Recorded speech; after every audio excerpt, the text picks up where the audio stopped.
साहेब गेले. साहेब गेल्यानंतर ते साहेब बरेचसे रुद्राक्ष घालायचे. ते घरात एका ठिकाणी ते गेल्यानंतर रूम मध्ये त्यांच्या होती. साळगावकर म्हणून ते मातोश्रीत यायचे, साहेबांना येऊन गप्पा मारायचे. पांडुरंग साहेब ते आले आणि त्यांनी पाहिलं, रुद्राक्ष हातात घेतलं सगळं. उद्धवजी, अहो हे कुठेतरी जपून ठेवा आणि काही वापरा तुम्ही. काय करावं? बाळासाहेबांचं नाव सांगतो, साहेबांच्या नावाने पक्ष चालवतो, येतात स्वतःला.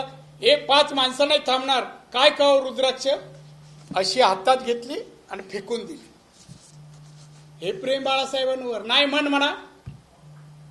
पांडुरंग साळगावकर घरी घेऊन येतो, प्रोटेक्शन लावलं तर मी येईल का? मला माहिती आहे प्रोटेक्शनवाल्यांना सांगितलं, सत्ता आमची बाजूला होती. असा माणसाने टीका करू नको. तुझी बरीच असलीयत आहे.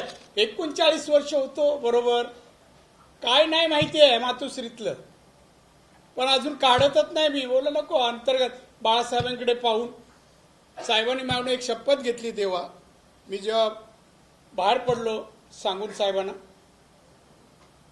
1-1.5 महिन्याने फोन आला. त्या आमचा कांच्या नेपाळीत त्याला फोन आला, थापानी नंबर दिला. हा धावत आला, साफ कर. म्हणलं कोण साहेब? आता झाले होते 6 महिने.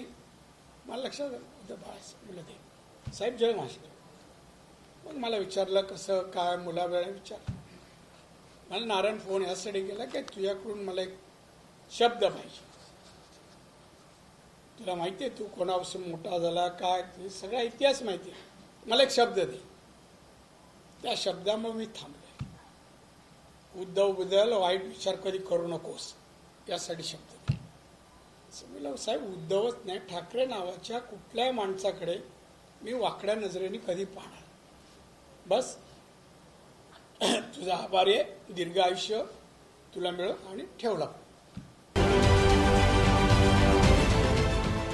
देश विदेशातील प्रत्येक घडामोडींचे लाईव्ह अपडेट मिळवण्यासाठी आता साम टीव्हीच्या सर्व सोशल मीडिया प्लॅटफॉर्मला लाईक, फॉलो आणि सबस्क्राईब करा. तसंच सर्व नोटिफिकेशनसाठी बेल आयकॉन प्रेस करायला विसरू नका.